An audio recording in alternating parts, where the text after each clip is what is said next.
Donc, comme l'avait dit Nicolas en introduction tout à l'heure, on va s'intéresser à la mosaïque d'habitat qu'on va trouver dans l'estuaire. Alors, la mosaïque d'habitat, on parle de quoi? On va parler des vasières, des filandres, on va parler du shore, des roselières, des prairies, un petit peu.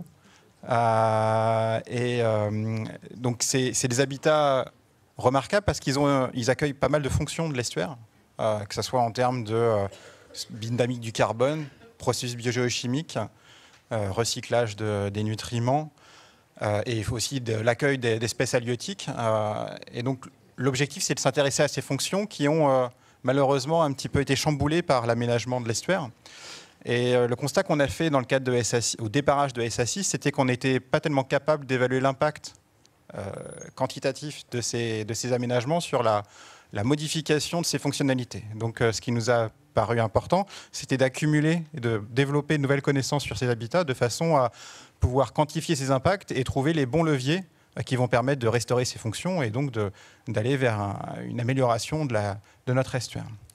Donc on a lancé le projet Ferré. L'objectif, ce n'était pas de le lancer n'importe où, j'allais dire, mais de s'intéresser à un habitat particulier, à un site particulier de l'estuaire, qui était la réserve nationale de l'estuaire. Naturelle, pardon, de l'estuaire, qui en fait cumule à la fois une grande diversité d'habitats. Donc on avait dans un même site énormément d'habitats variés et puis des stratégies de gestion. Donc on était vraiment dans un cas appliqué qui mêlait gestion et différentes mosaïques d'habitats. Donc c'était le site emblématique sur lequel commencer. Et donc c'est comme ça que Ferré a démarré. Je vais laisser la parole à Thomas Lecarpentier pour nous donner le contexte vis-à-vis de la réserve. Et puis ensuite, Estelle qui nous présentera les objectifs du projet. Et puis il y aura différentes présentations sur les 3 volets du projet, végétation, biogéochimie et poissons, qui seront faites par l'ensemble des collègues.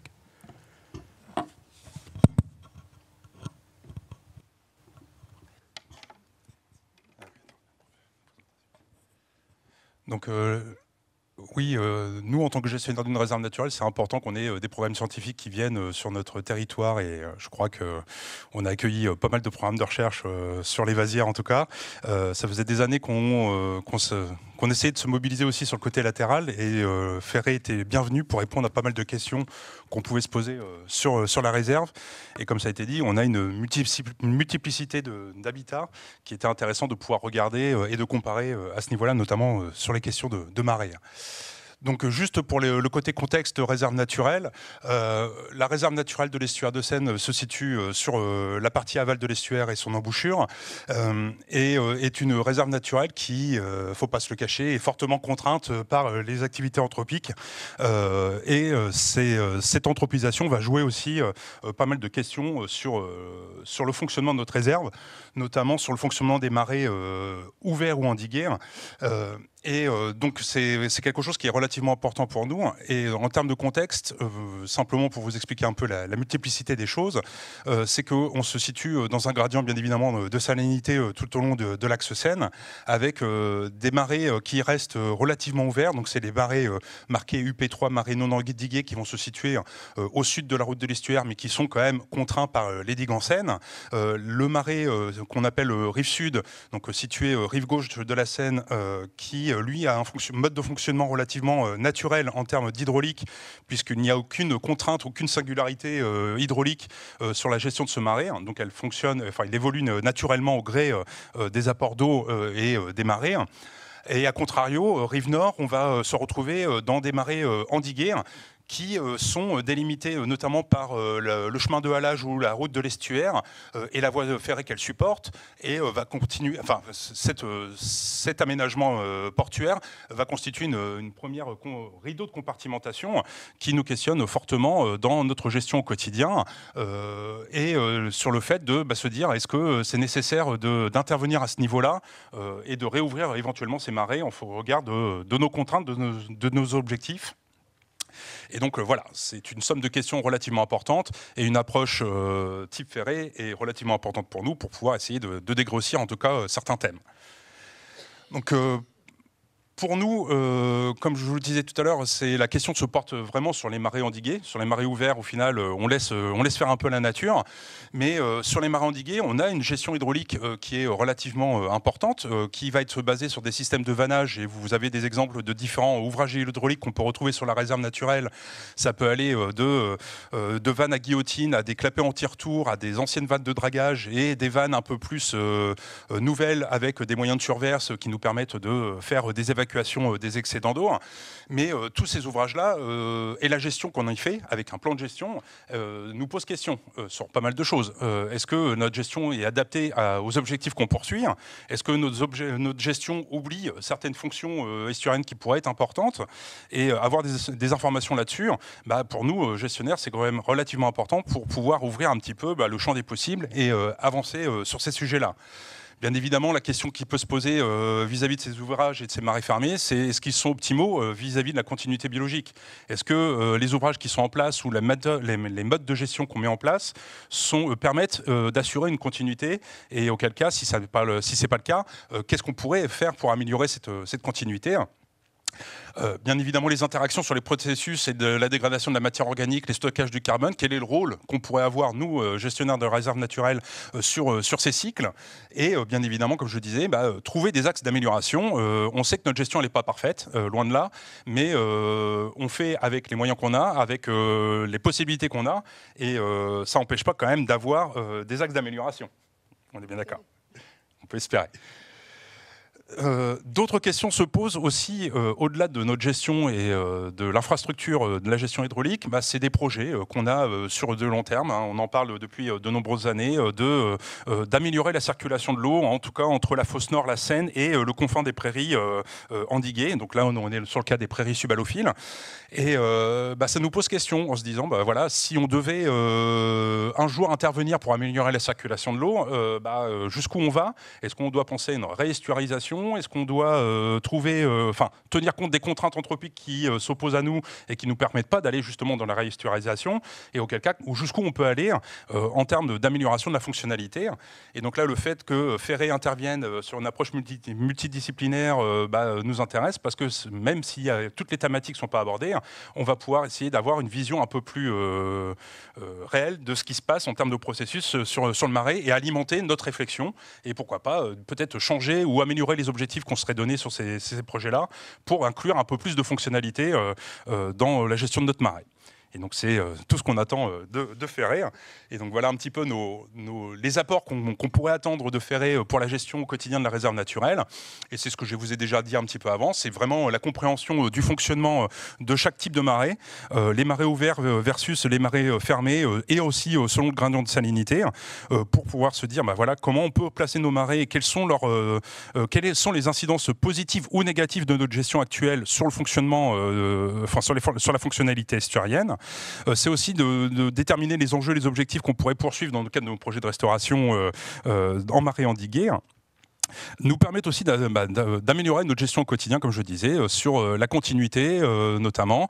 Est-ce qu'on est bon ou est-ce qu'on n'est pas bon? Et quels sont les axes d'amélioration dans le cadre de nos projets ou dans le cadre de notre gestion au quotidien? Et on y voit aussi des possibilités vis-à-vis de l'établissement d'un plan d'adaptation vis-à-vis du changement climatique. Donc, c'est-à-dire comparer un marais ouvert à un marais fermé pour se dire est-ce que c'est une opportunité d'aller sur des marais ouverts? Est-ce que c'est une chance aussi pour nous? Ou au contraire, peut-être que des marais endigués sont intéressants. Là, il n'y a aucun parti pris là-dessus, c'est simplement de se poser la question et de voir un peu la différence qu'on peut avoir par rapport à ça. Et c'est aussi nous orienter sur la gestion quant à la mise en œuvre de nos suivis à long terme, c'est-à-dire que Ferré a permis de mettre en place des exclos dans le cadre de la campagne scientifique. Et aujourd'hui, on se pose la question de se dire ces exclos, au final, pourquoi on ne les garderait pas pour un suivi à long terme? Comment on peut s'orienter avec les différentes équipes de Ferré sur ce suivi à long terme pour le faire parler dans le temps? Et d'autres choses qui viennent aussi dans les discussions qu'on peut avoir avec les différentes équipes, c'est des questions qu'on se pose sur le cycle des nutriments et la problématique de la fertilisation sur la réserve naturelle. Est-ce qu'on n'a pas des billes ou des arguments qu'on pourrait récupérer pour discuter de ces aspects avec les usagers sur le terrain? Donc c'est des pistes. Voilà la portée opérationnelle qu'on pourrait attendre en tout cas de Ferré et d'autres types de projets. C'est ça. Du coup, ça doit être après. Super. Donc, voilà, donc vous l'avez bien compris, on quitte le lit du fleuve pour monter un petit peu sur les zones atterries. Et donc, le constat qui a été fait, c'est qu'il y avait beaucoup de choses qui étaient connues sur... enfin, beaucoup de choses, il y a encore beaucoup de choses à découvrir et les présentations de ce matin et un début d'après-midi l'ont prouvé. Mais voilà, il y a eu beaucoup de focus sur le côté limineur du fleuve et finalement assez peu de choses sur les zones connexes, les zones latérales. Et donc, l'idée, il y a maintenant 4 ans avec Nicolas, c'était d'essayer de sortir de ce lit mineur et puis d'essayer de voir si les zones connexes apportaient aussi quelque chose au niveau de la compréhension de ce lit mineur.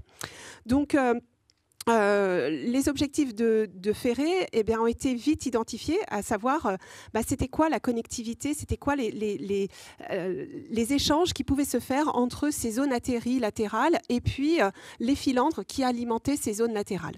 Donc l'idée derrière, c'était évidemment d'alimenter toute la connaissance sur ce qu'on appellera la variabilité spatiale. Donc est-ce que les prairies, est-ce que les roselières, alors on n'a pas été jusqu'au shore à proprement parler, parce qu'il n'y a pas beaucoup de shore, si ce n'est en aval du pont, mais sur des zones quand même assez réduites. Donc pour avoir quelque chose d'assez comparable, il fallait quand même des surfaces qui soient suffisamment importantes.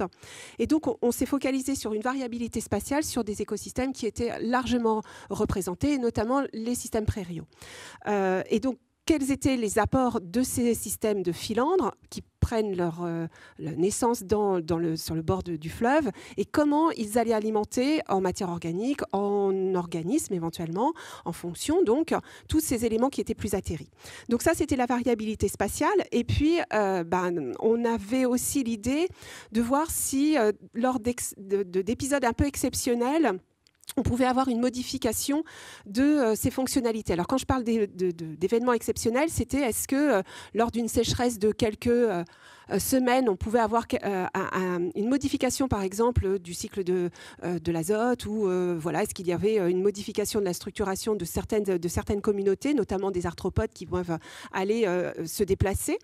Et puis finalement, on va s'apercevoir assez vite que plutôt que des épisodes un peu ponctuels, les années finalement sont des marqueurs beaucoup plus intéressants et beaucoup plus marquants, puisque sur les 3 années de suivi qui nous ont, sur lesquelles on a travaillé, on a eu une année normale, on a eu une année hyper mouillée, très arrosée, et une année hyper sèche. Donc en fait, les années vont se retrouver être nos événements un peu particuliers. Alors tout ça, pour estimer en fait les effets de ce fonctionnement, et quand je dis fonctionnement, c'est physico-chimique, c'est physique, c'est hydrique, sur l'organisation, la structuration des organismes, et puis essayer de voir si on a des liens, des convergences fonctionnelles entre ces milieux, pour aider finalement à gérer, à gérer. Peut-être qu'il n'y a rien à faire, peut-être que finalement tout ce que vous faites c'est super, on verra. Ou alors quelles sont les orientations finalement que l'on peut donner à cette gestion, et quelles sont les préconisations que l'on peut avancer pour aider aussi le décideur à passer un peu la seconde. C'est ça. Donc voilà. Donc tiens, vas-y, si tu... Voilà, donc l'approche qu'on a décidé de mettre en place, donc c'était effectivement de partir sur ce qu'on appelle des marais endigués et des marais non endigués. Donc Thomas les a bien illustrés. Donc au nord, on s'est mis sur un secteur derrière la digue route, qui est en pointillé, avec donc un secteur qui était plus côté gradient de salinité. Alors on verra que finalement c'est pas tout à fait ça qui ressort, mais je vais pas tout dévoiler maintenant. Donc il s'appelle le site Tignol, le site Van B qui était donc normalement un petit peu moins salé.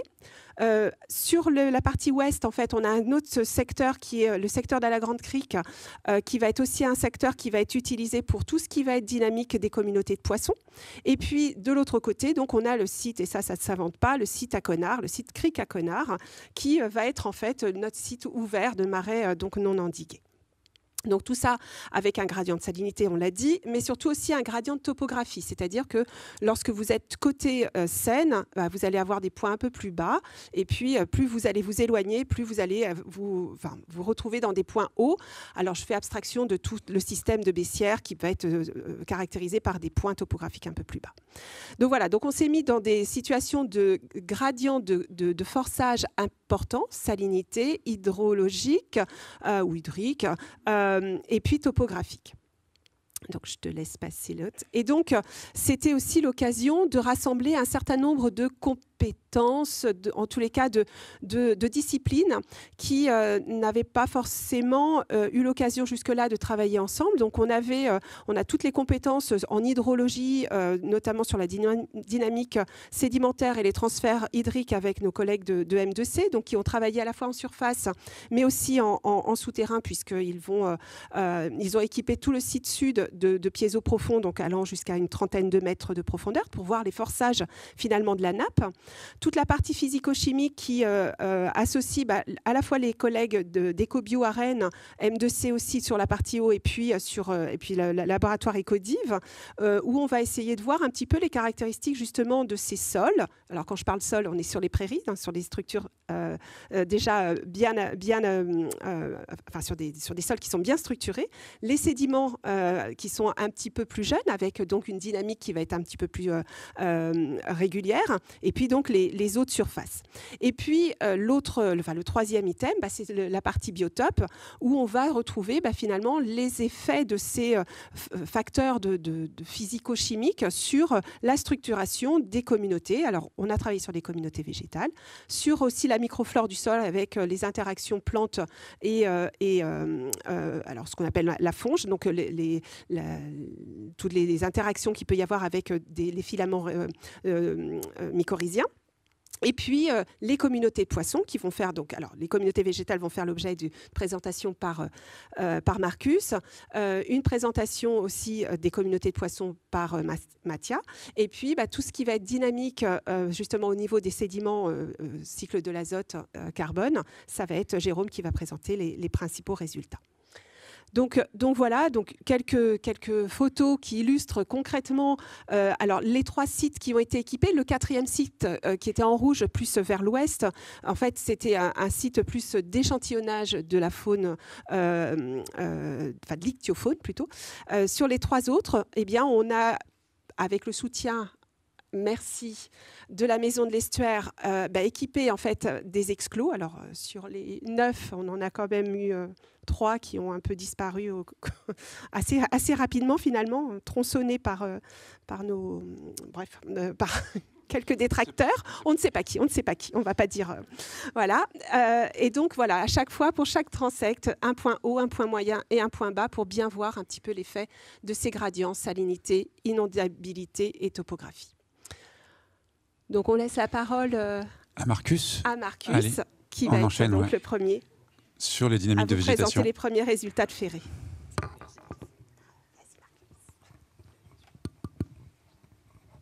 Alors bonjour, je suis Marcus, doctorant au laboratoire Ecodiv sous la direction d'Estelle Langlois. Nous nous sommes intéressés dans le cadre du projet Ferré à essayer d'établir un lien entre les gradients écologiques et la végétation qu'on trouve dans les marais estuariens. Et donc, durant les 15 prochaines minutes, je vais vous présenter les 2 grands volets de cette étude-là. Donc, une fois l'aspect communauté et une fois l'aspect individu. Et donc, les communautés auxquelles on s'est intéressé sont celles des sites que Estelle et Thomas viennent de vous présenter, avec notre site témoin sur la rive sud qui est connecté au fonctionnement hydrique de l'estuaire, et les 2 sites derrière la digue sur la rive nord qui ont cette connexion qui est interrompue par la digue. Donc ici, on va parler de restriction tidale. Et dans un cadre de changement climatique, on s'interroge justement, est-ce que cette digue va certainement devenir obsolète, mais quel est le devenir du coup de ces prairies derrière la digue? Est-ce que la reconnexion à un régime hydrique géré par l'estuaire, plutôt que par l'homme, est-ce que c'est une bonne chose ou pas?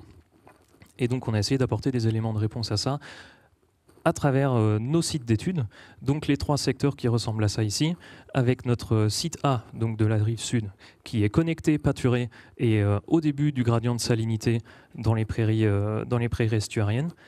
De l'autre côté de la rive, derrière la digue, la vanne B, notre site B, qui est fauché avec un petit peu de pâturage de regain par endroit, et qui s'insère à peu près au même endroit sur le gradient de salinité que notre site témoin.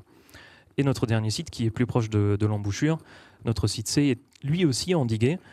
Il est complètement fauché, par contre, et on s'attend à ce qu'il soit un petit peu plus salé que ça. Et donc sur 3 années, nous avons effectué des suivis de végétation, pas dans les exclos qu'Estelle vous a présentés, ça c'est des données encore en cours d'acquisition, mais là plutôt avec gestion incluse. Et en parallèle, nous avons effectué un suivi aussi des paramètres physico-chimiques des sols pour essayer de créer le lien entre les deux. Et donc premier constat, juste sur la richesse spécifique de la végétation, le premier truc qui saute à l'œil, c'est que sur notre site témoin A et sur notre premier site endigué de la rive nord, nous avons des gradients de richesse qui augmentent avec la topographie. Donc quand on lève la contrainte liée à la Seine et à l'inondation et à la salinité, on ouvre le milieu qui accueille potentiellement plus d'espèces. Et donc, avec juste une petite subtilité sur le site B, les richesses sont en tout point supérieures à celles de notre site endigué, de notre site témoin A. Potentiellement parce que nous avons une atténuation de la contrainte grâce à la digue. Notre site C, on ne sait pas trop ce qu'il fait. Donc on va zoomer un petit peu sur les paramètres physico-chimiques pour essayer de comprendre ça. Et donc, pour lier les facteurs abiotiques du sol avec les communautés de végétation, nous nous sommes servis d'une analyse canonique de correspondance qui essaye de coupler les relevés de végétation avec les données sol. Et donc l'intérêt ici, c'est de voir à quel point c'est des données qui sont compatibles en fait, comme 2 pièces de puzzle. Et d'après cette analyse, nous avons pu expliquer 66% de la structuration de la végétation à travers les paramètres des sols. Donc 2/3 de l'information qu'on a trouvée dans la végétation, nous avons pu expliquer par ces paramètres édaphiques qui sont dans cette projection ici. Et donc chacun de ces paramètres est muni de sa petite flèche qui indique donc la valeur croissante de ces paramètres. Et dans ce plan, nous pouvons projeter nos communautés de végétation avec 3 carrés qui représentent les 3 années de suivi de notre communauté du niveau topographique haut du site témoin en bleu. Les 3 triangles sont les 3 années de suivi de végétation du point intermédiaire. Et les 3 ronds sont les 3 suivis de végétation de notre site bas. Et ce qui saute à l'œil ici, du coup, c'est ce super alignement de notre gradient topographique. Le site haut, intermédiaire et bas s'enchaînent super bien dans la direction du pH croissant pour les sites bas et de la teneur en cation échangeable du sodium pour les sites bas, donc qui trahissent un petit peu cette contrainte saline. Et donc c'est quelque chose qu'on retrouve aussi derrière la digue pour notre site B, mais un petit peu décalé. Donc on a bien un gradient topographique qui est parallèle ici, mais avec des sites bas et intermédiaires qui vont beaucoup moins loin sur ces variables de pH et de salinité. Donc encore une fois, atténuation de la contrainte possible par la digue. Et donc on espérait que le site C puisse nous confirmer dans ça, mais pas du tout. Il nous a bien donné des questions, plus que des réponses. Mais du coup, qu'est-ce qui s'est passé ici ? Pour résumer un petit peu ce graphique-là, nous avons ici une convergence de tous nos points qui sont des carrés. Donc tous les sites hauts se ressemblent en termes de composition et en termes de contraintes édaphiques. Et donc en fait, dès qu'on lève la contrainte, peu importe le secteur, on va tendre vers une sorte de prairie mésophile un petit peu classique entre guillemets. Alors que de l'autre côté, nous avons une divergence des sites bas. Mais une divergence entre deux axes seulement, avec les sites bas donc, de notre site connecté et de son opposé endigué qui se ressemblent, donc le bleu et le vert, alors que le jaune-vert, lui, il part de son côté, et il paraîtrait que c'est parce que justement ce site-là, il est soumis à des phénomènes de remontée d'eau douce depuis les falaises, et en plus de ça, une rétention de cette eau douce à cause d'une vanne d'eau sous-dimensionnée qui ne draine pas suffisamment ce marais-là. Donc essentiellement, ce qu'on retrouve ici, c'est des communautés de végétation et des contraintes édaphiques liées à un gradient marin, donc un gradient d'eau salée, et un gradient plutôt continental, lié à de l'eau douce. Quand on parle donc de gradient environnemental, on parle aussi de sélection d'espèces et aussi de sélection de stratégies. Et donc pour la deuxième partie de ces communautés de végétation in situ concerne les stratégies et les traits fonctionnels. Donc les traits fonctionnels sont les mesures physiologiques effectuées sur les plantes qui trahissent un fonctionnement métabolique, notamment en termes d'investissement de ressources. Et donc, à l'aide de bases de données, nous avons pu compléter nos relevés de végétation avec des données de traits fonctionnels que nous avons projetées à l'aide d'une analyse en composantes principales dans un plan factoriel pour faire émerger les deux grands axes de l'espace économique des plantes. Donc les stratégies de croissance et d'allocation de ressources avec, sur notre premier axe, l'acquisition. Donc ça, c'est plutôt les traits fonctionnels qui sont associés à une croissance rapide et donc des espèces compétitrices. Et notre deuxième axe, associé à une stratégie de conservation. Donc c'est une croissance plutôt lente qu'on associe à des espèces spécialistes des milieux contraints. Et donc à l'intérieur de cet espace, nous pouvons projeter nos communautés végétales encore une fois et rajouter une petite surcouche de théorie de l'écologie de la végétation avec les trois grandes stratégies complémentaires telles que Grime les avait définies. Donc ces stratégies sont des stratégies de vie, la tolérance au stress d'une part, le stress qu'on définit comme tous les facteurs qui limitent la production de biomasse, la rudéralité en face, la rudéralité qui est en fait la tolérance à la perturbation, qu'on définit comme l'ensemble des paramètres qui détruit la biomasse, et en l'absence des deux, nous avons plutôt des espèces qui sont compétitrices, parce que quand on n'a pas d'autres problèmes que ça, eh ben, on se chamaille entre plantes. Et donc on retrouve convenablement notre triangle de Grime à l'intérieur ici, et donc ça colle super bien à la théorie de la végétation, avec ces gradients de stress et de perturbation qui s'expriment au sein même de nos trois sites d'études de la végétation. Et donc maintenant, puisqu'on a des gradients, on peut faire toujours plus de projections avec nos points, une fois pour essayer de les ranger le long du gradient de stress, et une fois pour les ranger le long du gradient de perturbation. Et donc ça ressemble un petit peu à ça quand on les colle de manière orthogonale, et ça ressemble à ça pour mieux communiquer les résultats.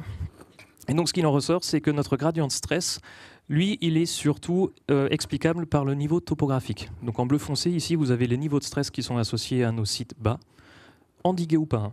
À travers les trois secteurs, la présence de digues ne change rien du tout à la quantité de stress à laquelle les plantes sont exposées.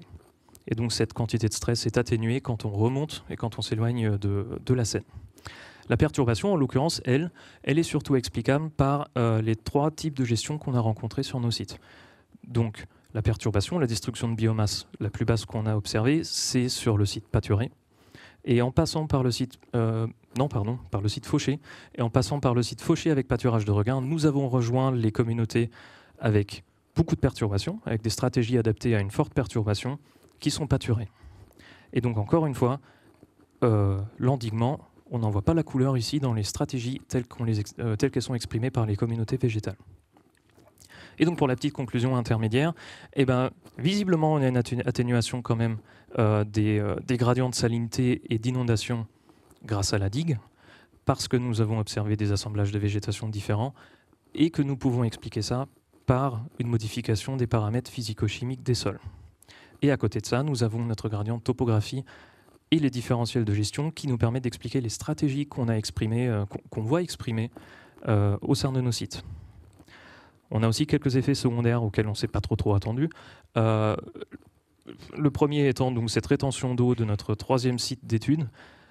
Mais visiblement, c'est un truc qui peut ressortir un petit peu dans la littérature aussi, tout comme le déstockage de carbone qui est une caractéristique des marais drainés. Et finalement, vous l'avez peut-être vu sur la carte avec les 3 points topographiques par site, l'espace n'est pas du tout le même. Sur la rive sud, notre site témoin connecté sépare les points bas et le point haut de à peu près 300 mètres, alors que derrière la digue, nous devons parcourir 3 fois plus pour arriver à un même niveau topographique et aussi à un niveau de stress environnemental comparable. Et donc ça pose des questions aussi en termes de conservation de la végétation. Et maintenant, il ne reste plus qu'à passer à la deuxième partie, donc les individus. On va zoomer sur ce qui se passe à l'intérieur d'une communauté. Puisque nous avons des communautés qui bougent le long des gradients environnementaux, ça veut dire que nous avons un remplacement progressif d'espèces le long de ces gradients-là.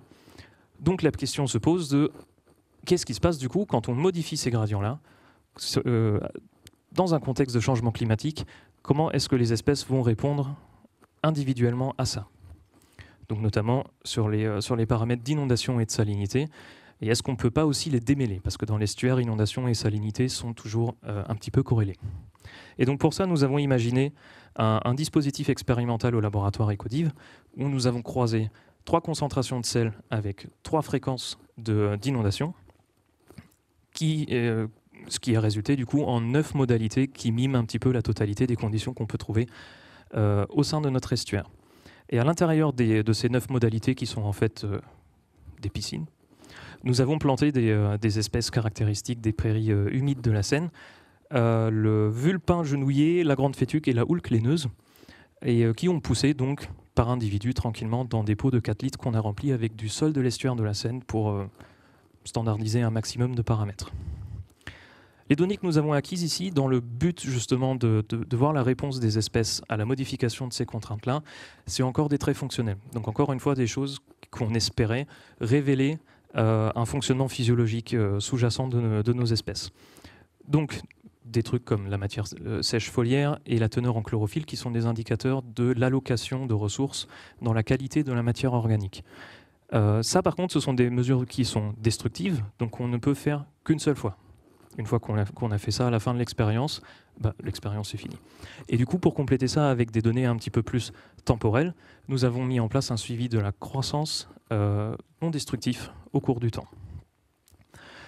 C'est à ça que ça ressemblait dans notre sous-sol pendant quelques mois, du coup avec des piscines en bois que nous avons bâchées et reliées à des citernes d'eau et un réseau de pompes automatisées pour créer ces conditions automatiques d'inondation et de salinité, et pour lequel on sortait les plantes pour les prendre en photo, puisque c'est la méthode qu'on a choisie pour le suivi de la croissance. Dans une expérience préliminaire à celle-ci, on a montré qu'on arrivait à estimer la biomasse, donc la productivité de nos plantes, avec 95% de certitude en utilisant la surface foliaire de nos plantes. Donc avec un petit peu de code, nous avons pu extraire la surface foliaire des photographies des plantes, et dans l'espoir de modéliser, avec 95% de fiabilité, la biomasse et la productivité du coup de nos plantes. 3 mois d'expérience et 5000 photos plus tard, voilà ce que ça donne en termes de courbe de croissance. 9 petits panneaux parce que 9 modalités. Et donc tout de suite, on voit que quand l'inondation et la salinité sont fortes, ce n'est plus des courbes de croissance, c'est juste triste. Nous avons en fait les courbes qui disparaissent puisque nous avons un taux de mortalité qui est extrêmement fort et qui forcément, ça va beaucoup mieux quand la contrainte est faible, encore une fois. Un autre résultat intéressant ici se trouve dans la première colonne et dans la première ligne. Donc la première colonne correspond à 0 contrainte de salinité. Et quand on fait juste varier le curseur de l'inondation en ligne, donc les 3 facettes superposées l'une sur l'autre, on voit que les espèces encaissent plutôt bien. Donc inondation, pas de problème, tant qu'on ne touche pas au sel. Et dans la première ligne, même constat, mais inverse du coup. Pas d'inondation, mais juste une contrainte saline qui augmente. Les espèces semblent encaisser plutôt bien aussi. Donc c'est vraiment la synergie en fait, entre l'inondation et la salinité qui vont restreindre la productivité et la survie de nos plantes. Et zoom sur 2 traits fonctionnels particuliers, donc destructifs qu'on a prélevés à la fin de notre expérience, le taux de chlorophylle et la teneur en matière sèche, donc des indicateurs de la qualité de la biomasse, avec une réponse par modalité, donc l'inondation, la salinité et la synergie des deux pour chacune des espèces. Pour les points qui sont situés à gauche de la petite ligne pointillée, c'est une réponse négative, donc un amoindrissement de la qualité foliaire. Et de l'autre côté, on est plutôt sur des feuilles plus résistantes, avec un investissement plus fort de la part de la plante. Et donc, ce qu'on voit ici, c'est qu'on a nos 2 espèces rouge et verte, la houle laineuse et le vulpin genouillé, qui répondent négativement à l'inondation, alors que la grande fétuque, elle semble visiblement investir plus de ressources quand on lui met du sel un petit peu sur la figure. Et donc, qu'est-ce que ça veut dire ? Ça veut dire que nous avons observé vraiment des stratégies individuelles à l'échelle de l'espèce, avec surtout cette réponse pour une synergie entre les facteurs de contrainte, la salinité et l'inondation. Et du coup, en dézoomant à nouveau, on arrive à mieux comprendre pourquoi nous observons un remplacement de stratégie le long de nos gradients écologiques et aussi un remplacement d'espèces. Ce qui en ressort globalement, c'est que l'endiguement n'est pas un facteur binaire comme on le pensait un petit peu dans la structuration de nos communautés végétales, mais plutôt quelque chose qui vient s'ajouter à des conditions locales, quelque chose qui vient s'ajouter à des types d'exploitation et de gestion agricole, et qui rend les choses un peu plus complexes qu'elles en ont l'air. Et donc j'espère que j'ai pu vous résumer un petit peu la l'intérêt et la complexité de la végétation de l'estuaire, et je vous remercie de votre attention. Merci Marcus. On va peut-être prendre une question tout de suite en fait pour Marcus et puis une petite question avant de passer à Jérôme. Puis après on passera à Jérôme, on aura un temps de questions un peu plus long après. Florent Grasso de l'Ifremer pour l'enregistrement. Merci Nicolas Bach du GIPSA.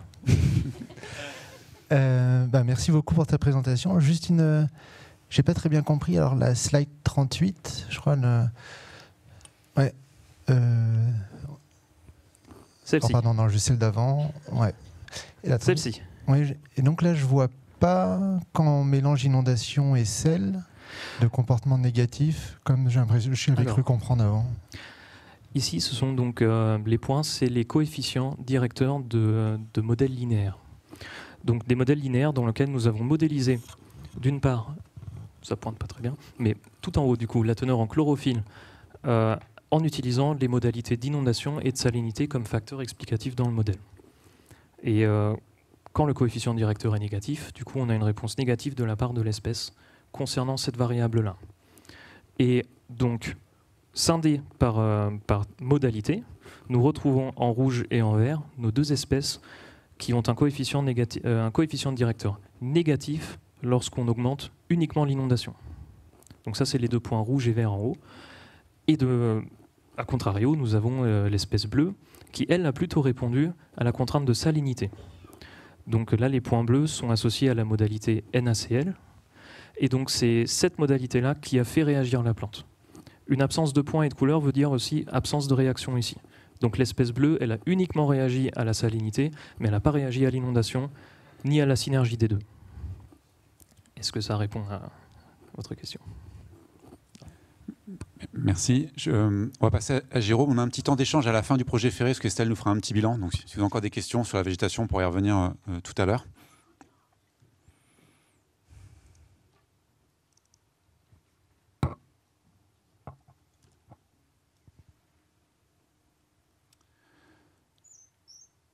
Vas-y, Jérôme, la parole est... Bonjour à tous. Nous, avec l'équipe d'EcoBio, on s'est concentré sur les cycles de l'azote et du carbone dans les sédiments. Donc on est un peu outsider sur les sites qui ont été présentés juste avant, puisque nous, on s'est positionné à côté des enclos sur les sédiments qui vont être inondés en limitant au maximum l'apport, les sols. On s'est vraiment concentré sur les sédiments anoxiques. Mais on est toujours sur le même gradient d'inondation et topographique. Donc on a étudié les trois mêmes secteurs du projet. Ici, vous avez un peu les paramètres résumés. Ça marche pas. Donc Marcus, on a le même problème que toi, un Portignol. Il nous a posé beaucoup plus de questions que de réponses. Donc aujourd'hui, on ne va pas trop aller voir ces données-là. De toute façon, on s'est bien rendu compte au cours du projet que chacun des résultats qu'on a obtenus doivent être étudiés par secteur, voire par site, si ce n'est plus. Donc aujourd'hui, je vais vous présenter notamment les résultats Van-B, et si on a le temps, on pourra peut-être parler du secteur sud, Connard. Donc on a choisi de le renommer sud, pour éviter de dire des gros mots à chaque présentation. Voilà. Donc pour Van-B, j'arrive tout de suite avec ce titre sur l'effet des résultats qu'on a eu. L'effet donc de la gestion de l'eau qui est gérée par une vanne.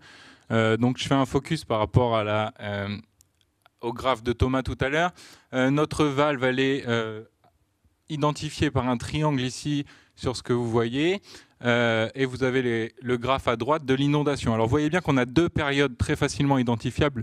Une période d'immersion permanente, d'octobre à avril-mai, qui est donc le résultat de la gestion, mais aussi des tables d'eau, d'élévation d'eau, du climat. Et de juin à octobre, on est plutôt sur de l'assèchement ou de l'inondation intermittente. Donc vous avez les photos, vous voyez bien le côté très inondé à droite qui a été fait pendant la période. Donc vous avez la flèche rouge d'inondation permanente où toute la prairie est bien en eau, alors qu'à gauche on a vraiment que le fossé qui reste un petit peu, et encore là on est sur une période, vous le voyez, d'inondation. Donc nos résultats, je passe tout de suite au potentiel des flux de nitrate.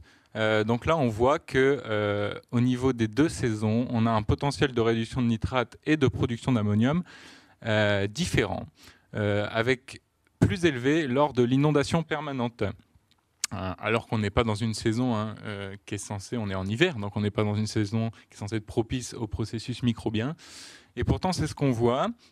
Et une belle différence, ah oui, je vous ai pas annoncé l'ajout de sites naturels, c'est les sites M que vous voyez ici, pour Mudflat, qu'on a ajouté en élément de comparaison. Mais bon, on y reviendra. Donc, à ça, on a étudié l'apport de matière organique dans l'eau. Donc ici, on voit bien qu'on a une matière organique dissoute, donc étudiée par sa fluorescence, qui est également beaucoup plus importante, avec un beau gradient lors de l'immersion permanente. Et on a regardé les activités enzymatiques qui vont traduire la décomposition de la matière organique. Alors, je vous ai mis la leucine, mais on en a fait plusieurs. Toutes sont assez similaires, donc vous avez ici l'idée de comment ça varie entre les sites. Et si on passe donc aux résultats appliqués, il semble que les conditions d'immersion permanente permettent donc de retenir une plus grande quantité en fait, de matière organique dans la zone humide, y compris de la matière organique qui va être issue du runoff amont, et de stimuler donc cette dégradation de matière organique qui va la rendre disponible pour les bactéries qui vont dégrader les nitrates qui sont dans l'eau. Et ici, donc, on s'approche tout de suite à la fonctionnalité de réduction des nitrates, où on va en conclure que finalement, cette rétention d'eau et cet apport d'eau par la vanne est très favorable finalement à cette fonctionnalité écologique. Alors, je ne sais pas ce que j'ai derrière, oui, voilà. Donc, cependant, nos conditions d'immersion permanente, je vous l'ai dit plus tôt, arrivent principalement en hiver. Et en hiver, on sait très bien que la température va limiter les processus microbiens. Et donc, quand on va corriger nos flux potentiels en flux in situ, on va se rendre compte que finalement, nos taux de réduction sont quand même plus élevés en été. Mais on sait, grâce à nos flux potentiels, qu'ils sont limités aussi par l'apport d'eau. Donc, l'apport d'eau en été, on imagine bien comment il serait considérablement augmenté si on avait un apport d'eau beaucoup plus permanent et non plus épisodique, intermittent comme on l'a en ce moment, puisqu'il va apporter une matière organique fraîche, disponible, qui va être facilement ou rapidement dégradée et disponible pour ce type de fonctionnalité écologique. Donc une autre question qu'on s'est posée au niveau de la vanne B, c'est que voilà, tous ces gradients d'inondation de salinité, comme nous l'a remarquement présenté Marcus, va créer des mosaïques d'habitats et donc de végétaux qui sont à l'origine de différentes qualités de matière organique qui va être stockée dans le sol.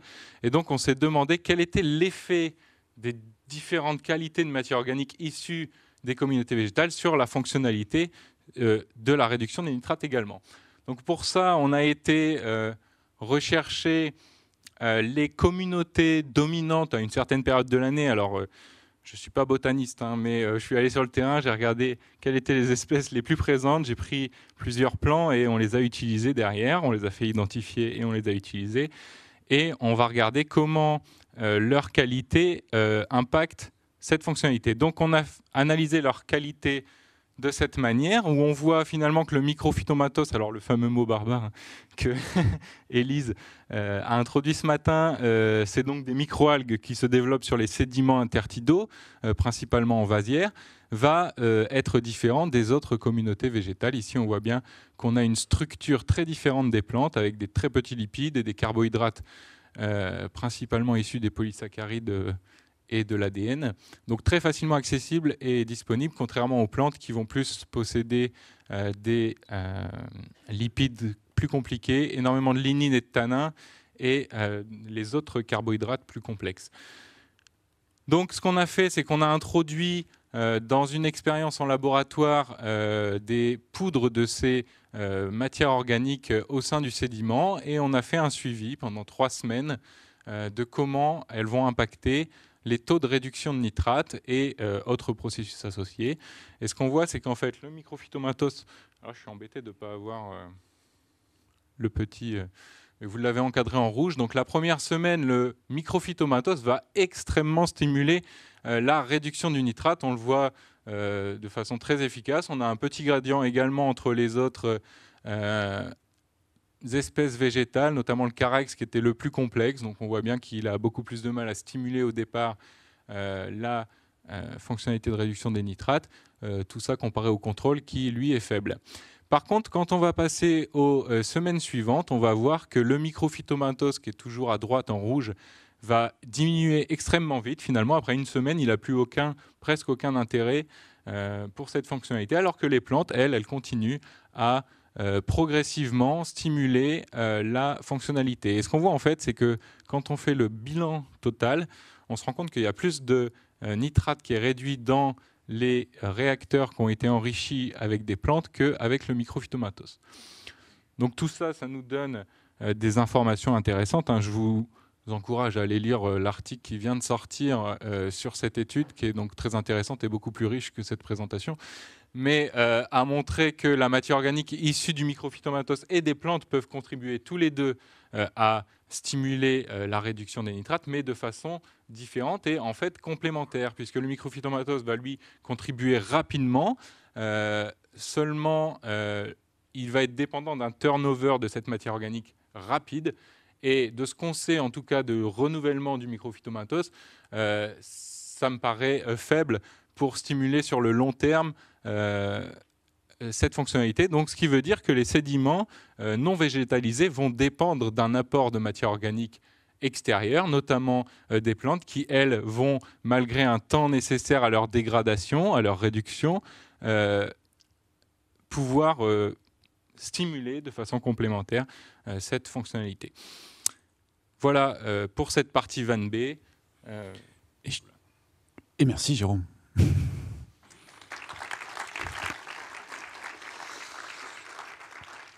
Est-ce que vous avez des questions pour Jérôme ? Sinon, c'est pas grave, parce que comme je sais qu'il est un peu frustré, qu'il a d'autres résultats, allez Jérôme, je t'en prie.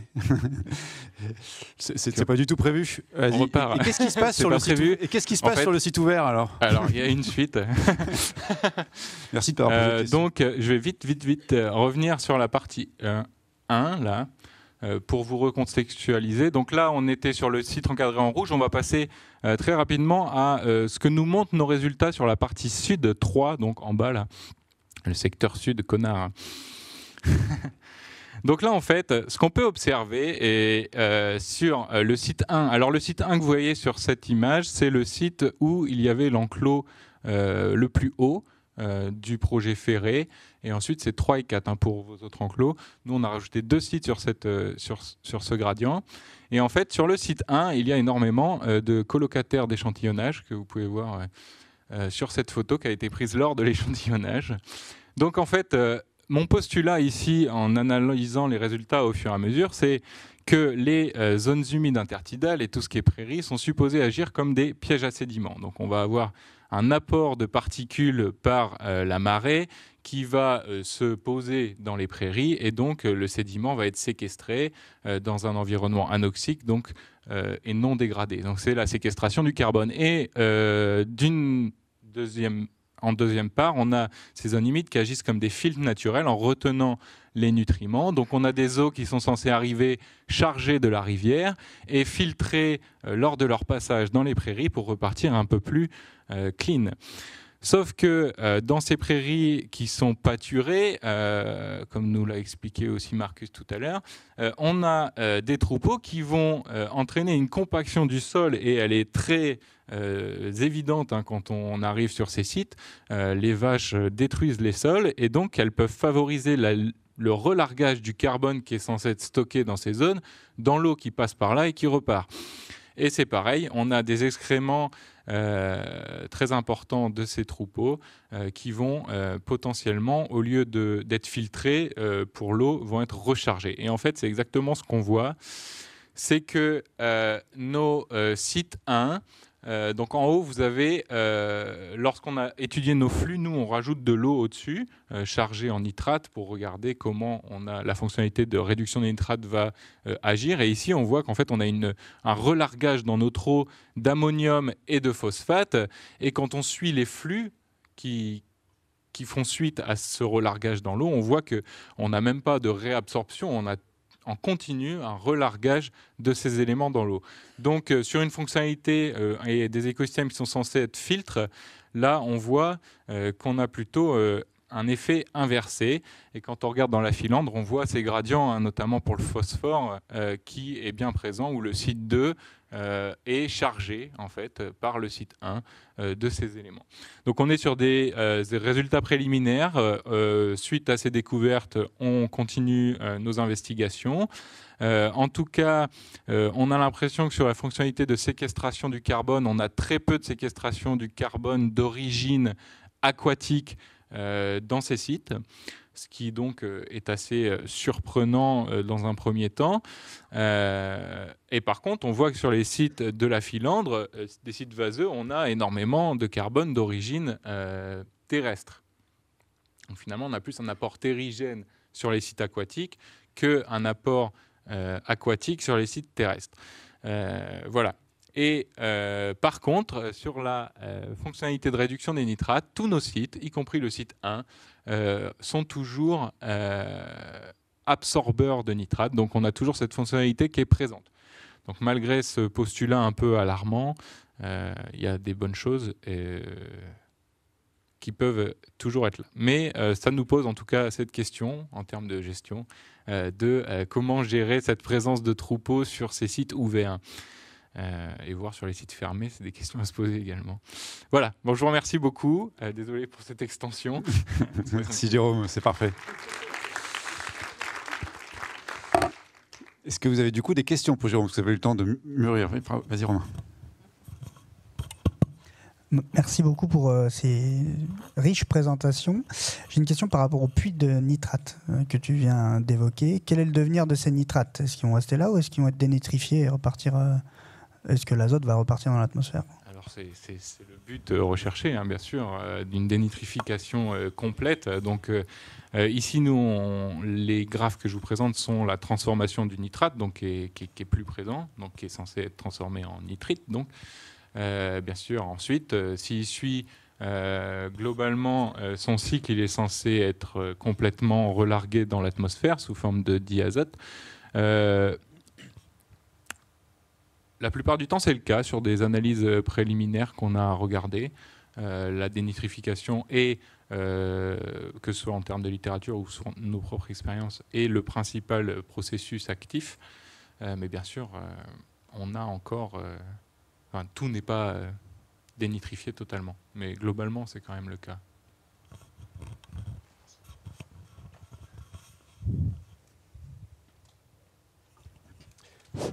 Oui, votre propos me confirme que à la fois il faut une analyse fine, ce que vous faites, et circonstanciée.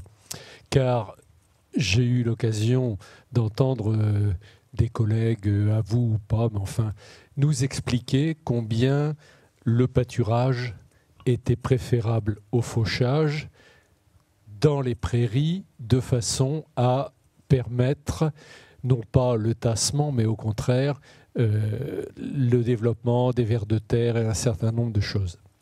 Et ce que je constate ici, dans votre propos, c'est qu'il faut absolument là tenir compte du fait qu'on est en zone humide. On est dans l'embouchure de l'estuaire et non pas dans une prairie quelconque n'importe où.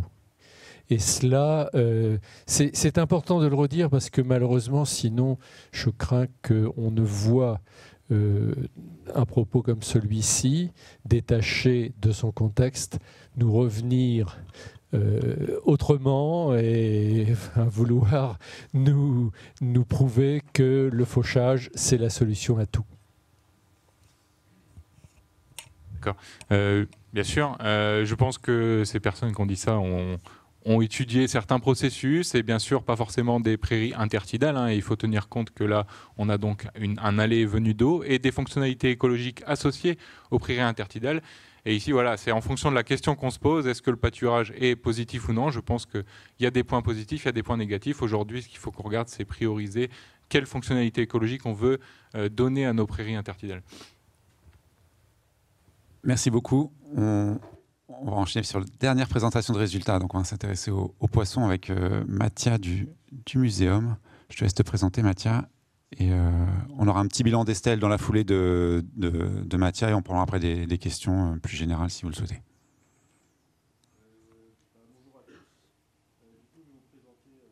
Est-ce qu'il marche ton micro? Je ne suis pas sûr. C'est bon là? Oui, okay. C'est mieux. Donc je vais vous présenter les résultats qu'on a pu avoir sur on a évalué l'utilisation des habitats estuariens latéraux par le peuplement de poissons, donc au Muséum national d'histoire naturelle et aussi à la cellule de suivi du littoral normand. Donc un petit mot rapide sur le contexte. Donc pour un bon nombre de poissons qui tolèrent de fortes variations de salinité et de paramètres physico-chimiques en général, ces habitats latéraux comme les vasières ou les marais vont jouer des rôles fonctionnels assez importants, notamment des rôles de nourricerie comme les rôles que peuvent jouer ces marais pour le bar, comme on peut voir là, mais également des zones de croissance et de refuge pour les poissons amphihalins et également résidents estuariens. Et donc, comme on a pu voir, ces aménagements ont pu altérer les fonctionnalités, notamment en réduisant la libre circulation des organismes aquatiques comme les poissons. Et donc il y a vraiment une nécessité d'acquisition de connaissances, notamment sur les marais endigués où il y a eu très peu de travaux sur les poissons. Plus globalement, parce qu'il n'y a pas eu d'études en fait, sur un continuum latéral complet, donc il y a vraiment une acquisition de connaissances plus globale. Donc pour répondre à cette grande question, différents objectifs d'études. Donc d'abord, caractériser les changements dans la structure de communautés de poissons à travers les différents habitats sur le continuum estuarien, enfin latéral estuarien. Ensuite, en se focalisant sur des méthodes plus intégratives, en utilisant des traceurs chimiques des régimes alimentaires, donc les traceurs d'isotopie stable du carbone et de l'azote. On a essayé de voir si sur ces communautés de poissons, on retrouvait à travers les fonctionnalités d'alimentation les mêmes patterns que sur les études un peu plus classiques qu'on a fait avant. Ensuite, un focus sur le bar et le goby, toujours en fonction d'alimentation. Et ensuite, une méthode un peu plus exploratoire avec la microchimie des otolithes pour étudier les stratégies d'utilisation spatiale de 5 espèces qui caractérisaient globalement les différentes histoires de vie et stratégies qu'on pouvait retrouver chez les communautés de poissons des habitats latéraux.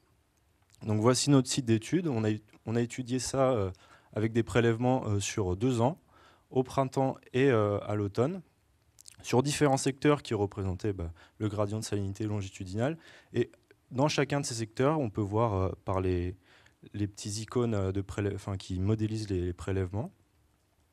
Donc chacun de ces 3 secteurs regroupait les trois habitats qu'on a étudiés, donc fleuves, filandres et marais endigués en amont. Et donc cette diversité d'habitats nous a contraints d'utiliser différentes méthodes d'échantillonnage, donc avec la diversité des caractéristiques hydro et morphologiques. Donc ces premiers résultats sur la structure des communautés, donc on a utilisé des méthodes donc classiques en écologie. On a donc utilisé une liste d'espèces avec des données d'occurrence pour minimiser les biais liés à ces différentes méthodes d'échantillonnage, avec une approche en liste d'espèces donc taxonomique et fonctionnelle en regroupant ces espèces en groupes donc, qui traduisaient les différentes modalités d'utilisation des estuaires, les régimes alimentaires qu'on pourrait retrouver et également l'utilisation de la colonne d'eau. Donc cette approche taxonomique là qu'on peut voir à gauche, on retrouve à travers la richesse des espèces une courbe en U en fait, entre le fleuve et le marais, donc des patterns qu'on retrouve classiquement en continuum estuarien sur le continuum longitudinal, donc avec des résultats assez étonnants sur le marais, donc des richesses spécifiques assez importantes. Donc là, on peut voir une sorte de fonctionnement, on peut qualifier de fonctionnement comme des mini-estuaires sur la partie latérale quand on prend ces différents habitats. La partie fonctionnelle, elle nous montre autre chose, c'est une diminution de la richesse fonctionnelle, des traits fonctionnels, donc, qui est liée à une certaine homogénéisation des conditions environnementales. Et ça, c'est également quelque chose qu'on retrouve sur des continuums, donc avec une certaine redondance des traits fonctionnels. Ensuite, on a regardé la composition de ces communautés. Et là, on peut voir les résultats sous forme schématique. Donc, on a regardé la dissimilarité entre communautés d'un point de vue taxonomique, mais d'un point de vue fonctionnel également. Et ce qu'on voit, c'est qu'entre le fleuve et la Filandre, on a peu d'espèces partagées, donc principalement liées à un filtre environnemental entre le fleuve et la Filandre. Et entre la Filandre et le Marais, malgré un endiguement, donc le filtre physique qu'on peut voir ici, on a un certain pool d'espèces communs et une certaine porosité entre ces deux habitats. Donc ensuite, on a regardé la structure des niches trophiques donc avec nos traceurs isotopiques pour voir un peu si on retrouvait les mêmes patterns sur nos communautés. Et ce qu'on voit, en fait, c'est qu'on n'a pas vraiment d'effet habitat, mais on a un effet secteur assez marquant sur le secteur le plus salé, Grande Filandre ou Grande Crique, comme on l'a appelé avant, avec une diminution de la richesse en niche trophique, qui est principalement liée à en fait, une diminution des niveaux trophiques, donc niveaux trophiques qui sont différentes stratégies alimentaires, comme des phytophages jusqu'aux prédateurs. Donc c'est ce qu'on voyait sur cette analyse-là. Ensuite, un focus un peu plus important sur le bar et le gobie tacheté. Donc là, ce qu'on peut voir, c'est qu'il y a un certain opportunisme chez ces deux espèces, donc avec différentes espèces consommées, et un effet habitat entre la Filandre et le Marais, puisqu'il y a des proportions de proies ingérées qui ont une influence plus terrestre dans le Marais. Donc le Marais a vraiment une importance, on va dire, et il peut servir de zone d'alimentation, donc une complémentarité, on va dire, entre ces deux habitats et des rôles fonctionnels assez importants. Donc enfin, cette méthode plus exploratoire avec la microchimie des otolithes. Donc on peut voir un otolithe là qui est en fait une concrétion calcaire qu'on retrouve dans les oreilles internes des poissons, et donc qui peuvent retracer en fait c'est une série temporelle en fait, une sorte de boîte noire qui contient des éléments chimiques qui peuvent retracer l'histoire spatiale des espèces. Et donc on a étudié ces séries temporelles sur la phase estuarienne des poissons, donc pour 5 espèces. Là je vous montre juste pour l'anguille et le bar. Donc pour vous montrer un peu ce qu'on a fait, c'est qu'on a sélectionné donc cette partie et on a construit des niches en fait chimiques, donc qui nous donnent des informations sur la mobilité des espèces, donc là qu'on peut voir ici avec les différentes espèces. Donc ça c'est à l'échelle populationnelle.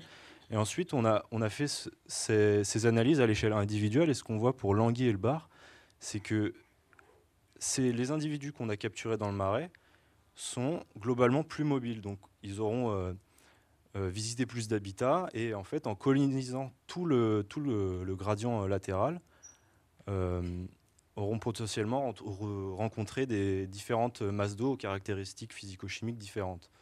Alors que dans le fleuve et la Filandre, on a un comportement tout à fait différent et des individus plus sédentaires en fait, entre la Filandre et le Marais, qui vont transiter, entre la Filandre et le fleuve, pardon, qui vont transiter, mais sur des caractéristiques d'habitat un peu moins importantes. Donc là, on a vu les comparaisons entre habitats. Ensuite, on a fait un focus plus sur les interfaces entre Filandre et Marais, et on a étudié les flux entrants dans le Marais endigué. Donc sur 2 secteurs, un secteur, le secteur polyhalin de Grande Filandre, qui était muni de vannes à guillotine, donc ouverture complète ou fermeture complète, et sur le secteur vanne B, donc méso-oligohalin, avec des vannes à clapet, donc des vannes qui permettaient l'entrée d'eau sur des coefficients assez importants. Et donc là, ce qu'on voit, les premiers résultats, c'est que malgré des positions sur le gradient assez éloignées, on a un nombre d'espèces équivalent entre le secteur polyhalin et méso-oligohalin. Et ensuite, on a également essayé de quantifier et de caractériser les différentes compositions d'assemblage entre un fonctionnement normal, donc on voit le FN en rose, et une vanne complètement ouverte, donc effacement de l'ouvrage en bleu. Et donc on a essayé de voir s'il y avait un effet. Et ce qu'on voit, c'est sur Van Beest que il y a plus d'espèces qui rentrent et la biomasse est plus importante lorsque l'ouvrage est complètement effacé. Donc en conclusion, le continuum latéral tel qu'on l'a pris complet regroupe des habitats au rôle fonctionnel importants, distincts mais complémentaires.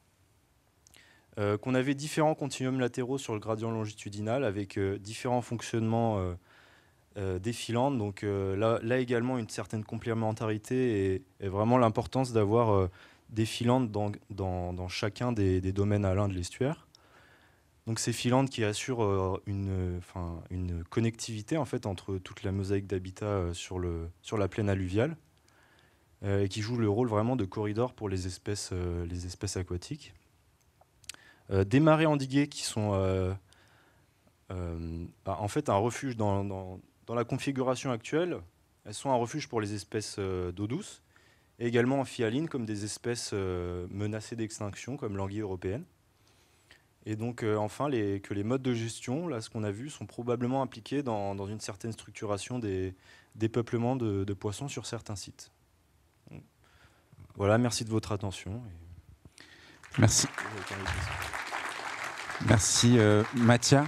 Je propose qu'on garde les questions pour Mathia juste après le bilan d'Estelle qui va durer quelques minutes pour faire un petit point sur le projet. Et voilà, on reprendra un petit temps de discussion juste après. Merci.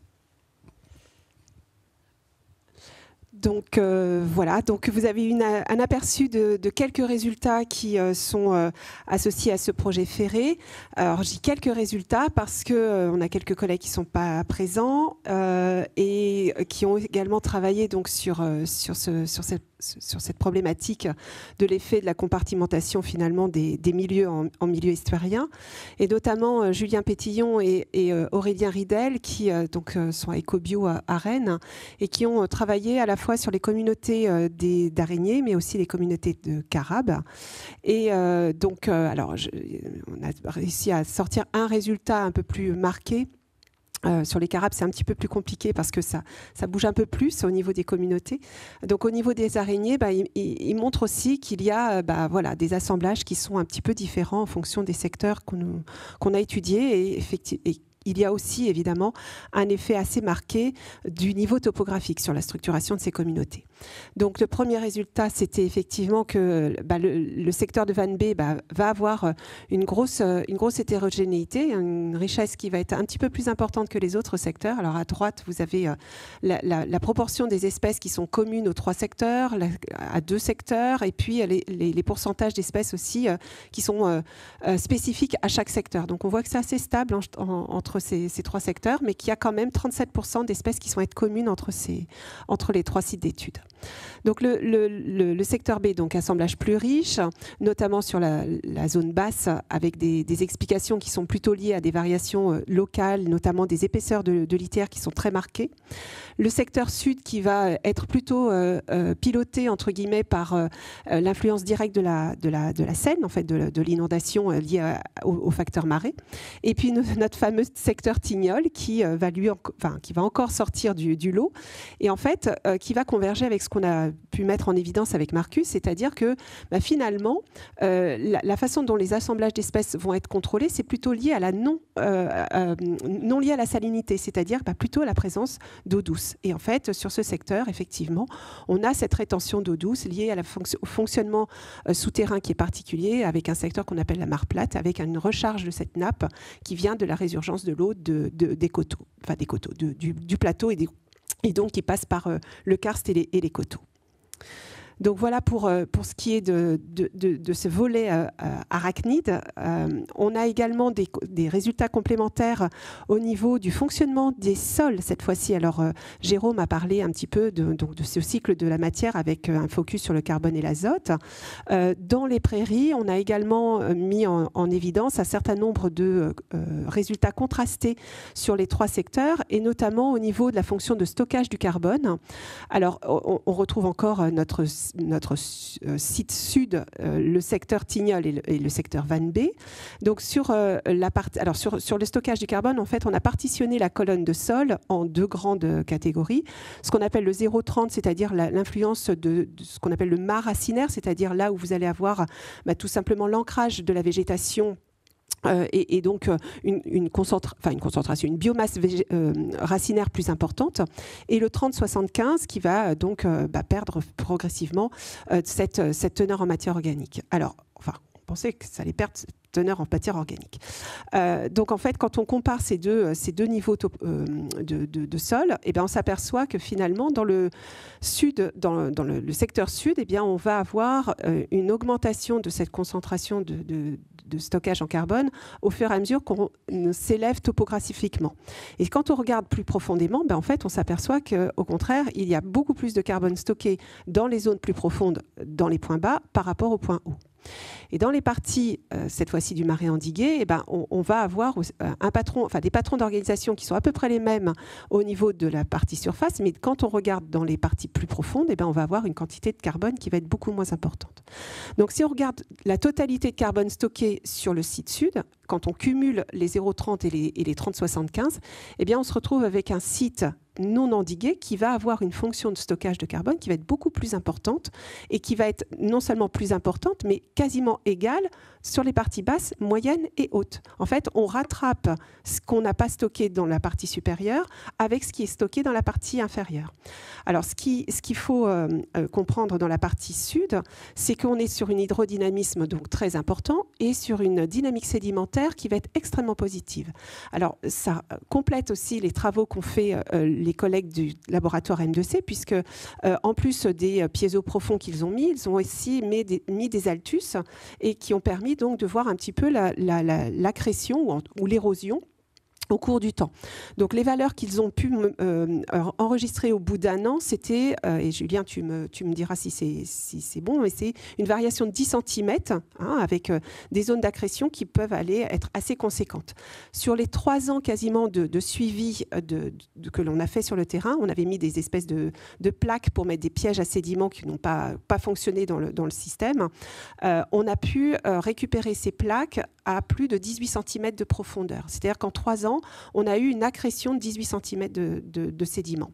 Et donc, on peut comprendre très facilement que finalement, la matière organique qui va être produite dans ces systèmes ouverts, va être vite piégée par l'accumulation de sédiments et se retrouver finalement en conditions quasiment d'anoxie. Donc, une mauvaise détérioration de cette matière organique et donc stockage de ce carbone. Donc voilà, donc un autre résultat, alors c'est encore des résultats j'allais dire préliminaires, c'est-à-dire que le projet s'arrête là en 2023, on a encore une quantité astronomique de résultats à interpréter, à lier entre nous aussi. Donc voilà, c'est quand même des tendances assez fortes, et notamment ça permet aussi de ce qu'on disait tout à l'heure, c'est-à-dire que un marais endigué et un marais non endigué, en fonction de l'orientation que l'on veut en faire, ça ne va pas forcément avoir le même résultat. C'est-à-dire que si on prend l'angle de la végétation, si on prend l'angle des arthropodes, si on prend l'angle de la dynamique du carbone ou de l'azote, on ne va pas forcément aller dans la même direction. Donc après, ça sera, entre guillemets, alors soit aux gestionnaires, soit aux décideurs de voir qu'est-ce qu'on fait de ces milieux-là. Donc, devenir maintenant de ce projet. Donc, je vous ai refait quelques petits éléments pour raccrocher. Donc, un marais endigué qui fonctionne par rapport à un marais ouvert, ça montre qu'en fait, on va avoir une diminution du stockage de la matière organique dans les sols prairiaux. pré-Rio. Ça induit forcément une modification sur les assemblages des espèces, et ça, on l'a vu pour les espèces végétales, on l'a vu pour les araignées, et on l'a vu aussi pour les poissons, hein, puisqu'on va avoir alors j'ai noté pour avoir vraiment les vrais termes. Donc, en fait, cette digue va vraiment permettre un refuge pour certaines communautés de poissons. Et puis, ça peut stimuler la réduction des nitrates, notamment dans l'eau sous-jacente au niveau des fossés d'alimentation. Donc toutefois, et ça on l'a bien vu, hein, la digue n'explique pas tout. On a bien d'autres facteurs structurants et de forçage qui vont être importants à prendre en considération, et notamment la circulation hydraulique et l'origine de l'eau, puisque en fonction de l'origine d'une eau de surface provenant de la Seine ou d'une eau de nappe, eh bien ça ne va pas avoir non plus la même conséquence au niveau du développement des espèces. Donc on a un fort facteur de sélection de ces espèces. Donc les questions qui se posent maintenant à la suite de ces premiers résultats et de ce projet, finalement, ça va être quoi le devenir, l'avenir de ces milieux estuariens?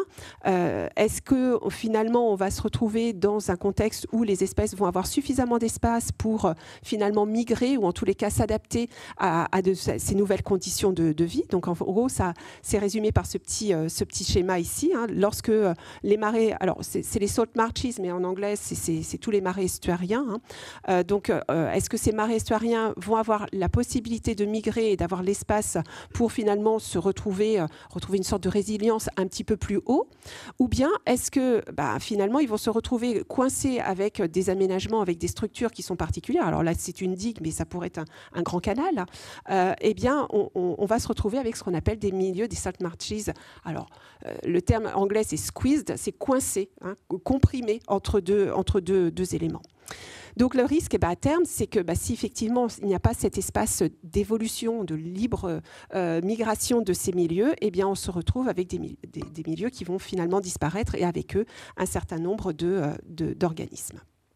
Donc les questions qui peuvent faire débat, c'est finalement dans un contexte où le niveau de l'eau, le niveau de la mer va s'élever, où les événements de tempête vont être de plus en plus marqués. Qu'est-ce qui va arriver à ces digues qui ont été construites? Si elles s'érodent, si on a un certain nombre de brèches, qu'est-ce qu'on en fait? Est-ce qu'on laisse faire? Est-ce qu'on les répare? Est-ce qu'on les consolide? Si on laisse faire, si on laisse ces brèches se mettre en place, qu'est-ce qu'il advient de la gestion derrière ces digues? Est-ce que le pâturage sera toujours possible? Alors, dans d'autres systèmes, ça se fait, hein. Alors, ce n'est pas du pâturage bovin, ce serait plutôt du pâturage ovin. Donc, du coup, voilà, quid de ces usages, de cette fauche? Quel risque aussi, évidemment, pour les infrastructures en place? Et puis, finalement, quelle est la réflexion à long terme dans plusieurs pays, dans quelques milieux estuariens, on a ce qu'on appelle la managed realigned, c'est-à-dire le réalignement finalement de ces environnements, de ces milieux côtiers, avec un choix délibéré d'enlever certaines digues, d'ouvrir à certains endroits, alors des endroits plutôt judicieux, là où les maisons et les gens ne se retrouveront pas les pieds dans l'eau, mais pour donner tout simplement du volume d'expansion de crues, du volume d'expansion des masses d'eau qui arrivent de la mer, et puis essayer de voir quelles seront les conséquences de ces réouvertures. Donc voilà, ça c'est des pistes éventuellement d'aménagement, de réflexion et de discussion. Évidemment, pas de décision facile à prendre suite à ça, mais en tous les cas, voilà, c'est des pistes qui peuvent être empruntées pour essayer de voir un peu comment nos systèmes côtiers peuvent être conservés, voire restaurés pour les fonctions et les fonctions et les services écosystémiques qu'ils rendent. Merci beaucoup.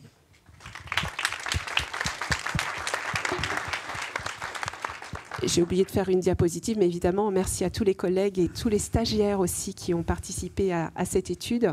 Ils ont été assez nombreux et voilà. Merci beaucoup Estelle. Donc forcément, ça peut appeler à beaucoup de discussions. On va essayer de centrer nos questions déjà sur le projet et ses résultats. Et demain, on aura aussi l'occasion de discuter l'accompagnement de la restauration, avec aussi d'autres problématiques à l'échelle de la vallée, sur le risque d'inondation, le fonctionnement des zones humides à l'échelle beaucoup plus large. Donc on aura ces types de débats aussi demain à l'échelle de la vallée. Donc peut-être des questions tout de suite sur le projet, si vous en avez. Du coup, on a coupé matière, il n'a pas eu le droit à ces questions. Est-ce que on a des questions sur les poissons, par exemple? Ou autres, s'il n'y a pas sur les poissons.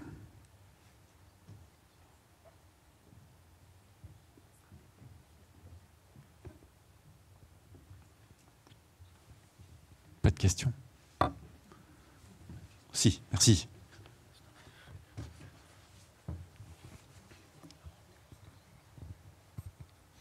C'est une question à Estelle. En fait, j'ai pas trop compris l'histoire de stockage de carbone à différents niveaux. Le graphique que tu montrais quand tu comparais les marées, les vasières. Et en fait, moi, ce que j'en ai compris, mais peut-être que je me trompe, c'est pour ça que je me permets de te poser la question, le stockage de carbone, il peut être soit en profondeur, soit en surface, mais du coup, ça se compense et finalement, c'est quasiment au même niveau. Si on fait le global des deux, c'est quasiment... C'est soit en haut, soit en bas, mais il y a un stockage de carbone effectif quand même. Je me trompe ou... Ouais, tu te trompes, Francis. Alors, en fait, donc ça reste dans des sols de prairies. Hein, on n'est pas du tout dans les filandres. Et en fait, si tu cumules les stocks de carbone en ce qu'on appelle le subsoil dans le sud, plus le topsoil du sud, tu es largement au-dessus des stocks de C et B. En fait, tu n'as quasiment rien en profondeur. Et quand tu sommes, tu as quelque chose qui est quand même un peu bien moins important en termes de stock global. Donc on a bien un effet du marais ouvert avec un stockage. Tu vois, quand tu fais 100 plus 50, tu arrives à 150, alors que de l'autre côté, tu es à 100 plus 2 ou 3, donc tu es à 50, 55, 56. Quoi. Donc tu as un effet quand même significativement important sur le stockage de ton carbone quand tu es dans ton marais endigué. Et je dis bien en écosystème prairial, c'est-à-dire on est vraiment sur la végétation. On n'est pas dans la filandre qui alimente le marais, enfin la prairie. Laurence Lestel de la zone Atelier Seine. J'ai une question à Thomas Le Carpentier. J'aimerais savoir, qui était en train de parler avec son voisin, c'est pour ça que j'ai bien dit son nom bien fort.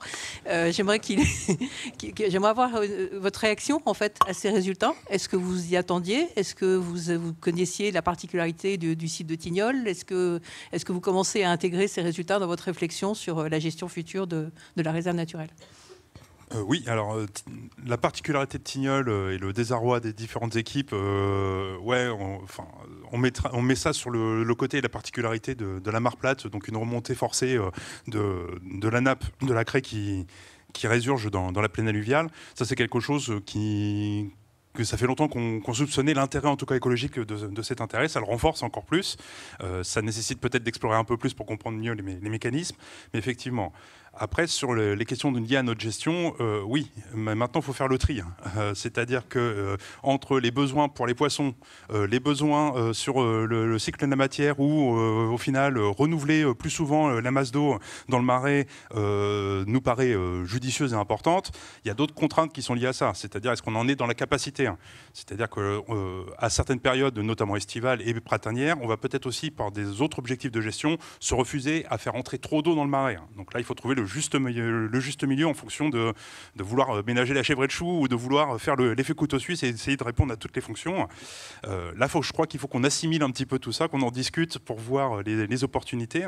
Mais en tout cas, on a des arguments de gestion. Le pâturage ou surpâturage en rive sud, c'est quelque chose qu'on échangeait avec ma collègue botaniste ce matin dans la voiture, justement, et on a des éléments de réponse.